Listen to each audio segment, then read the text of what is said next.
ಸ್ನೇಹಿತರೇ ನಮಸ್ಕಾರ. ನಾನು ರವೀಂದ್ರ ಜೋಶಿ. ತಮಿಳುನಾಡಿಗೆ ಸಂಬಂಧಪಟ್ಟ ಹಾಗೆ ಎರಡು ಮಹತ್ತರವಾದಂಥ ವಿಚಾರಗಳನ್ನು ತಮ್ಮೆದುರಿಗೆ ಇವತ್ತು ಪ್ರಸ್ತುತಪಡಿಸ್ತಾ ಇದ್ದೇನೆ. ಮೊದಲನೇದಾಗಿ AIADMK ಪಕ್ಷದ ವರಿಷ್ಠರಾದಂಥ ಎಡಪ್ಪಾಡಿ ಪಳನಿಸ್ವಾಮಿ ಅವರು ಭಾರತೀಯ ಜನತಾ ಪಕ್ಷದ ವರಿಷ್ಠರನ್ನು ಮತ್ತೆ ಭೇಟಿಯಾಗಿದ್ದಾರೆ. ಇವರು ಸೆಪ್ಟೆಂಬರ್ 25, 2023 ಭಾರತೀಯ ಜನತಾ ಪಕ್ಷದ ಸಖ್ಯವನ್ನು ತೊರೆದಿದ್ದರು. ಅದರ ಹಿಂದೆ ಕಾರಣವೂ ಇದೆ. ಏಕೆಂದರೆ ಅಣ್ಣಾಮಲೈಯವರು ನಿರಂತರವಾಗಿ ಈ AIADMK ಅವರ ಭ್ರಷ್ಟಾಚಾರದ ಬಗ್ಗೆ ದಾಳಿಯನ್ನು ಮಾಡ್ತಾಯಿದ್ರು. ಪದೇ ಪದೇ ಈ ರೀತಿ ದಾಳಿ ಮಾಡಿದ್ದರಿಂದ ತೀರಾ ನೊಂದುಕೊಂಡಂಥ ನಾಯಕರು AIADMK ಅವರು ಹೋಗಿ ಅಮಿತ್ ಶಾ ಅವರೆದುರಿಗೆ ಕಂಪ್ಲೇಂಟ್ ಹೇಳಿದರು. ನೋಡಿ, ಇವರು ನಮಗೆ ಮಿತ್ರ ಪಕ್ಷ ಆಗಿ ನಮಗೆ ಈ ರೀತಿ ಅವಮಾನ ಮಾಡ್ತಾಯಿದ್ದಾರೆ, ಇವರು ಹೋದಲ್ಲ ನಮ್ಮ ಬಗ್ಗೆ ಈ ರೀತಿ ಭ್ರಷ್ಟಾಚಾರದ ಬಗ್ಗೆ ಮಾತಾಡ್ತಾ ಇದ್ದಾರೆ, ಸ್ವಲ್ಪ ಹೇಳ್ರಿ ಅವರಿಗೆ. ಅಮಿತ್ ಶಾ ಅವರು ಅಣ್ಣಾಮಲೈಗೆ ಫೋನ್ ಮಾಡಿ ಮಾತಾಡಿದರು. ನೋಡಿ, ಈ ರೀತಿ ನೀವು ಮಾತಾಡಿದರೆ ಅದು ಮಿತ್ರ ಪಕ್ಷ, ಭಾಳ ಮುಜುಗರ ಆಗುತ್ತೆ. ಅಣ್ಣಾಮಲೈ ಹೇಳಿದರು, ನಾನು ಬೇಕಾ ನಿಮಗೆ ಎಡಪ್ಪಾಡಿ ಪಳನಿಸ್ವಾಮಿ ಬೇಕಾ? ನಾನು ಸಿದ್ಧಾಂತಕ್ಕೆ ಯಾವತ್ತೂ ಕಾಂಪ್ರಮೈಸ್ ಮಾಡ್ಕೊಳ್ಳೋದಿಲ್ಲ. ಬೇಕಾದರೆ ನೀವು ಎಡಪ್ಪಾಡಿ ಪಳನಿಸ್ವಾಮಿ ಜೊತೆ ರಾಜಕಾರಣ ಮಾಡಿ, ನಾನು ಇರೋದಿಲ್ಲ. ಅಮಿತ್ ಶಾ ಅವರು ವಿಧಿ ಇಲ್ಲದೆ ಸುಮ್ಮನಾದರು. ಅದಾದ ಮೇಲೆ 25 ಸೆಪ್ಟೆಂಬರ್ 2023 ಪಕ್ಷದ ಸಖ್ಯವನ್ನು ತೊರೆದ್ರು. ಮೈತ್ರಿಯಿಂದ ಹೊರಗಡೆ ಬಂತು AIADMK ತಮಿಳುನಾಡಿನಲ್ಲಿ.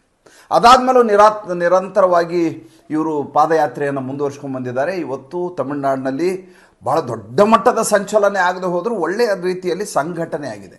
ಈ ಬರುವಂಥ 2024 ಚುನಾವಣೆಯಲ್ಲಿ ತುಂಬ ಸೀಟ್ಗಳನ್ನು ಗೆಲ್ಲತ್ತೆ ಅಂತ ಹೇಳೋಕ್ಕಾಗಲ್ಲ.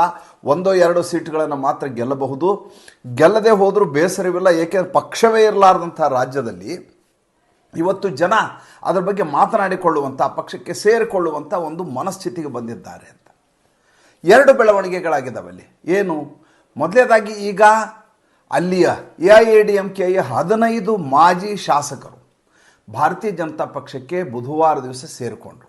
ಸ್ವತಃ ದಿಲ್ಲಿಯಲ್ಲಿ ರಾಜೀವ್ ಚಂದ್ರಶೇಖರ್ ಅವರ ಅಧ್ಯಕ್ಷತೆಯಲ್ಲಿ ನಡೆದ ಕಾರ್ಯಕ್ರಮದಲ್ಲಿ 15 ಜನ AIADMKಯ ಮಾಜಿ ಶಾಸಕರು, ಜೊತೆಗೆ ಒಬ್ಬ ಮಾಜಿ ಸಂಸದ ಮತ್ತು ಒಂದಿಷ್ಟು ಜನ ಬ್ಲಾಕ್ ಕಾರ್ಯಕರ್ತರು, ಇಷ್ಟೂ ಜನ ಬಂದು ಭಾರತೀಯ ಜನತಾ ಪಕ್ಷಕ್ಕೆ ಸೇರಿಕೊಳ್ತಾರೆ. ಯಾವಾಗಲೂ ಒಂದು ಪಕ್ಷಕ್ಕೆ ಯಾವಾಗ ಸೇರ್ಕೋತಾರೆ ಕಾರ್ಯಕರ್ತರು ಅಂದರೆ, ಯಾವಾಗ ಈ ಪಕ್ಷದಲ್ಲಿ ಭವಿಷ್ಯವನ್ನು ನಾವು ಕಾಣ್ಬೋದು. ಇಂಡಿವಿಜುವಲ್ ಪಕ್ಷ ಭವಿಷ್ಯ ಕಾಣೋದಲ್ಲ, ನಾವು ವ್ಯಕ್ತಿಗತವಾಗಿ ಲಾಭ ಮಾಡಿಕೊಳ್ಳಬಹುದು ಅಂತ ಅನಿಸಿದಾಗ ಮಾತ್ರ ಒಂದು ಪಕ್ಷದಿಂದ ಇನ್ನೊಂದು ಪಕ್ಷಕ್ಕೆ ಪಕ್ಷಾಂತರ ಮಾಡುವುದು ಯಾರ್ಯಾರು. ಈಗ 15 ಜನ ಶಾಸಕರೇ, ಮಾಜಿ ಶಾಸಕರೇ ಸೇರಿಕೊಂಡಿದ್ದಾರೆ ಅಂದರೆ ಭಾರತೀಯ ಜನತಾ ಪಕ್ಷದ ಸ್ಥಿತಿಗತಿ ತಮಿಳುನಾಡಿನಲ್ಲಿ ಹೇಗಿರಬಹುದು ಅನ್ನೋದನ್ನು ಆಲೋಚನೆ ಮಾಡಿ. ನಿಮಗೆ ಆಗಲೇ ಹೇಳಿದ್ದೆ, ದಳಪತಿ ವಿಜಯ್ ಅವರು ಒಂದು ಪಕ್ಷವನ್ನು ಪ್ರಾರಂಭ ಮಾಡ್ತಾ ಇದ್ದಾರೆ, ಯುವಕರಲ್ಲಿ ಭಾಳ ದೊಡ್ಡದಾದಂಥ ಆಶಾಕಿರಣವಾಗಲಿದ್ದಾರೆ ಅನ್ನುವಂಥ ವಿಚಾರ ಮಾತಾಡಿದರು. ಈ ಮನುಷ್ಯ ರಾಜಕಾರಣಕ್ಕೆ ಈಗ ಲೋಕಸಭಾ ಚುನಾವಣೆಯ ಸಂದರ್ಭದಲ್ಲಿ ಬರ್ತಾ ಇಲ್ಲ. ಅವ್ರದ್ದು ಏನಿದ್ರು 2026 ವಿಧಾನಸಭಾ ಚುನಾವಣೆಯ ಸಂದರ್ಭದಲ್ಲಿ ಮಾತ್ರ. ಅಲ್ಲಿಯವರೆಗೂ ಅವರು ಸಂಘಟನೆಯನ್ನು ಮಾಡ್ತಾರೆ. ಅಭಿಮಾನಿ ಸಂಘಗಳನ್ನೇ ಪಕ್ಷದ ಕಚೇರಿಗಳನ್ನಾಗಿ ಮಾಡಿಕೊಳ್ಳಿದ್ದಾರೆ.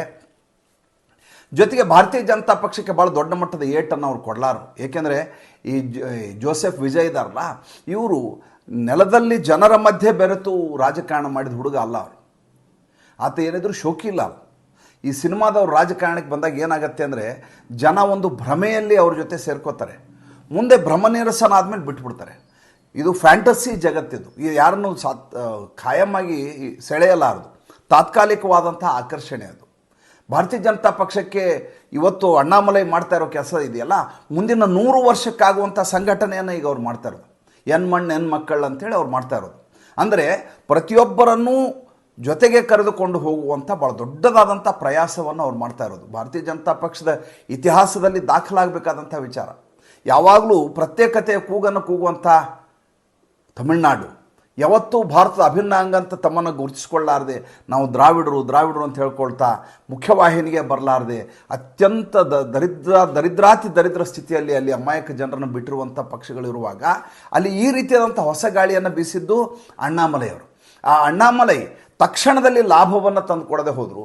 ಮುಂದಿನ 2026 ಚುನಾವಣೆ ಹೊತ್ತಿಗೆ 2 ಪಕ್ಷಗಳು ಉಳ್ಕೊಳ್ಳೋದು. ಒಂದು DMK, ಈಗಾಗಲೇ ಭ್ರಷ್ಟು ಅಂತ ಹೆಸರು ಮಾಡಿಬಿಟ್ಟಿದ್ದಾರೆ. ಇನ್ನೊಂದು ಈ ಕಡೆ ಭಾರತೀಯ ಜನತಾ ಪಕ್ಷ. AIADMK ಉಳಿಯುವ ಯಾವ ಸಾಧ್ಯತೆಗಳು ಅಲ್ಲಿ ಇಲ್ಲ. ಈಗ ಅದು ಸಶಕ್ತವಾಗಿಲ್ಲ.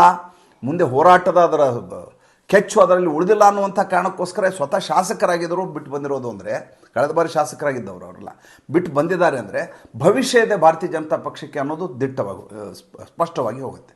ಇನ್ನೊಂದು ವಿಷಯ ಹೇಳ್ತೀನಿ, ಅದೇನು, ಅಮಿತ್ ಶಾ ಅವರು ಒಂದು ತಮಿಳು ಪತ್ರಿಕೆಗೆ ಸಂದರ್ಶನ ಕೊಟ್ಟಿದ್ದಾರೆ. ಆ ಸಂದರ್ಶನದಲ್ಲಿ ತಮಿಳುದು ಚಾನಲ್ ಅದು, ಆ ಚಾನಲ್ ಸಂದರ್ಶನದಲ್ಲಿ ಅವರು ಒಂದು ಮಾತನ್ನು ಹೇಳ್ತಾರೆ. ಏನಂತ, ನಮ್ಮ ಬಾಗಿಲು ಯಾವತ್ತೂ ತೆರೆದಿದೆ, ಯಾರು ನಿಜಕ್ಕೂ ನಮ್ಮ ಸಿದ್ಧಾಂತವನ್ನು ಒಪ್ಕೊಳ್ಳುವಂಥ ಜನ ಇದ್ದಾರೆ ಅವ್ರನ್ನ ಸೇರಿಸ್ಕೊಳ್ಳಿಕ್ಕೆ ನಾವು ಸಿದ್ಧರಿದ್ದೀವಿ ಅನ್ನುವಂಥ ಮಾತನ್ನು ಹೇಳ್ತಾರೆ. ಅಂದರೆ AIADMK ವಾಪಸ್ ಬರೋದಿದ್ರೆ ಬರಲಿ ಅನ್ನುವಂಥ ಕಾರಣ. ಇವತ್ತೇನಾಗಿದೆ, ಇಡೀ ಭಾರತ ದೇಶದ ರಾಜಕಾರಣದಲ್ಲಿ ಈ ಸಲ 2024 ಚುನಾವಣೆಯಲ್ಲಿ ಭಾರತೀಯ ಜನತಾ ಪಕ್ಷದ NDA ಅಲಯನ್ಸ್ ಏನಿದೆಯಲ್ಲ, NDA ಇಂಡಿಯಾ ಅಲ್ಲ, NDA ನ್ಯಾಷನಲ್ ಡೆಮೊಕ್ರೆಟಿಕ್ ಅಲಯನ್ಸ್, ಅದು ಸ್ಪಷ್ಟವಾದಂಥ ಬಹುಮತ ಪಡೆಯುತ್ತೆ ಅನ್ನುವಂಥ ನರೇಟಿವ್ ಸೃಷ್ಟಿಯಾಗಿರೋದ್ರಿಂದ, ಅದು ಮತ್ತು ವಾಸ್ತವವಾಗಿರೋದ್ರಿಂದ ಎಲ್ಲ ಪಕ್ಷಗಳು ಸ್ವಾಭಾವಿಕವಾಗಿ ಅದರ ಮೈತ್ರಿಯನ್ನು ಮಾಡ್ತಾಯಿದ್ದಾರೆ. ಅದರ ಉದಾಹರಣೆಗಾಗಿ ಉತ್ತರ ಪ್ರದೇಶದಲ್ಲಿರುವಂಥ RLD ಜಯಂತ್ ಚೌಧರಿ ಅವರು ಬಂದು ಸೇರಿಕೊಂಡಿದ್ದಾರೆ. ಈಗ ಆಂಧ್ರ ಪ್ರದೇಶದಿಂದ ಚಂದ್ರಬಾಬು ನಾಯ್ಡು ಬರ್ತಾ ಇದ್ದಾರೆ. ಹೀಗೆ ಬೇರೆ ಬೇರೆ ನಿಮ್ಗೆ ಈಗಾಗಲೇ ಗೊತ್ತಿರೋ ಹಾಗೆ ನಿತೀಶ್ ಕುಮಾರ್ ಇವ್ರಿಗೆಲ್ಲ ಸೇರ್ಕೊಂಡು ಆಗೋಗಿದೆ. ಇದು ಮಿಸಳ ಭಾಜಿ ಆಗೋದ್ರ ಬಗ್ಗೆ ಅನುಮಾನ ಇಟ್ಕೋಬೇಡ್ರಿ. ಅಂದರೆ ಗೆಲುವು ಸ್ಪಷ್ಟ ಅಂತ ಆದಾಗ ಶತ್ರುಗಳು ಕೂಡ ಮಿತ್ರರಾಗುವಂಥ ಪ್ರಯತ್ನವನ್ನು ಮಾಡ್ತಾರೆ ಅನ್ನೋದಕ್ಕೆ ಇದು ಸಾಕ್ಷಿ. ಮತ್ತೆ ಮುಂದಿನ ಸಂಚಿಕೆಯಲ್ಲಿ ಹೊಸ ವಿಷಯದೊಂದಿಗೆ ಬರ್ತೇನೆ. ಈ ಸಂಚಿಕೆಯಲ್ಲಿ ಯಾಕೆ ಈ ವಿಚಾರವನ್ನು ಹೇಳಿದೆ ಅಂದರೆ, ಬಹಳಷ್ಟು ಜನ ನಮ್ಮ ಸಾಮಾಜಿಕ ಪರಿವಾರದ ಸದಸ್ಯರಿದಾರಲ್ಲ, ನಾವು ಪತ್ರಿಕೆಯನ್ನು ಓದೋದಿಲ್ಲ, ಎಲ್ಲ ವಿಷಯಗಳನ್ನು ನಮ್ಮ ಚಾನಲ್ ಮೂಲಕ ತಿಳ್ಕೊತೀವಿ ಅಂತ ಹೇಳೋದ್ರಿಂದ ಸಣ್ಣಾತಿ ಸಣ್ಣ ವಿಷಯಗಳನ್ನು ಕೂಡ ನಾವು ಹೆಕ್ಕಿ ಅದನ್ನು ತಮ್ಮೆದುರಿಗೆ ಪ್ರಸ್ತುತಪಡಿಸುವಂಥ ಪ್ರಯತ್ನ ಮಾಡ್ತೀವಿ. ಆದ್ದರಿಂದ ಈ ತಮಿಳುನಾಡು ವಿಚಾರ ಮಾತಾಡಬೇಕಾಯಿತು. ಸಂಚಿಕೆ ಇಷ್ಟ ಆಗಿದ್ದರೆ ಲೈಕ್ ಮಾಡಿ, ಫಾಲೋ ಮಾಡಿ, ಶೇರ್ ಮಾಡಿ. ನಮ್ಮ ಮುಕ್ತ ಪತ್ರಿಕೋದ್ಯಮಕ್ಕೆ ದಯವಿಟ್ಟು ಆರ್ಥಿಕವಾಗಿ ಬೆಂಗಾವಲಾಗಿ ನಮಸ್ಕಾರ.